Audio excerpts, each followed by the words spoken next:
Welcome to the Outsiders Show. I am your host, Dola, and tonight we're taking a trip to the local carnival. But leave your tickets at home because this attraction is free and the only price you'll pay is your way back out. Prepare yourselves for Episode 9, The Funhouse of No Return. The Introduction. The sound of distant, distorted circus music, a calliope playing just a little too slowly. The host, Dola, steps into the light holding a single red balloon. We all love a good scare, don't we?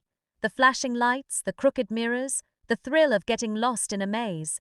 We tell ourselves it's all fake, just plywood and paint. But Tommy is about to discover that some mirrors don't just reflect your image, they catch it. Step right up, everyone!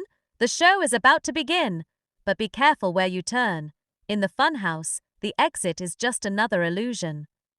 The story. The Midnight Carnival had appeared overnight in the empty field behind Tommy's house. There were no posters, no crowds, and the only light came from a flickering neon sign above a sagging tent. The Funhouse of Nitrogen Monoxide Return. Lame name, Tommy muttered, kicking a stone. He was 14 and far too cool to be scared of a traveling carnival. He pushed through the heavy velvet curtains at the entrance. Inside, the air smelled like stale popcorn and damp sawdust. The first room was filled with mirrors. Tommy walked past them, making faces at his distorted reflections. One made him tall and skinny, another short and wide. But as he reached the end of the hall, he stopped. The last mirror didn't distort him at all. It looked exactly like him, except the reflection Tommy wasn't moving.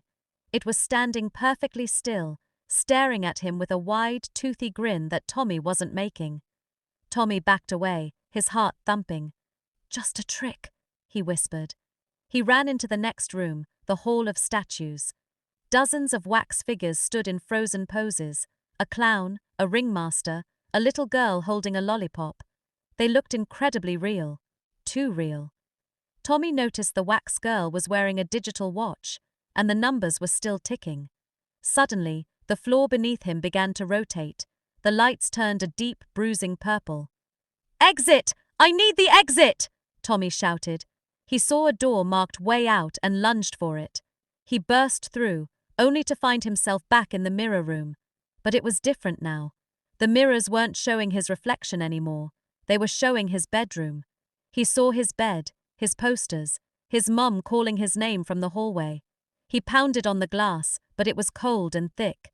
He turned around and saw the reflection Tommy from earlier, only now it wasn't in the mirror, it was standing in the room with him. The creature's skin looked like melted wax, and its eyes were nothing but hollow black pits.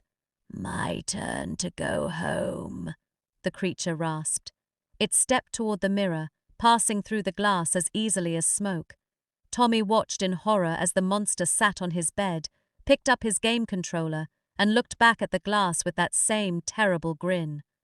The punch ending. Tommy screamed and threw his shoulder against the mirror, but it didn't break. It felt like solid stone. He looked down at his hands.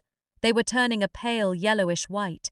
His joints felt stiff, and his feet were rooted to a wooden circular base. He tried to blink, but his eyelids were stuck open. A group of teenagers walked into the room, laughing and shoving each other. "Whoa, look at this one," a boy said, pointing at Tommy. "This wax statue looks so scared. It's so lifelike you can almost see the sweat on his forehead." Tommy tried to scream, but no sound came out of his wax throat. He could only watch as the teenagers laughed and moved on to the next room, leaving him frozen in the dark, just another attraction in a house that never lets you go. The closing monologue. They say a mirror is a window to the soul, but in the Midnight Carnival, it's a door. Tommy wanted a thrill, and now he's the star of the show, forever. So the next time you visit a funhouse, pay close attention to your reflection. If it starts smiling when you aren't, you might want to run before the wax starts to set. I'm Dola, and this has been The Outsiders Show. Watch your step on the way out, if you can find the door.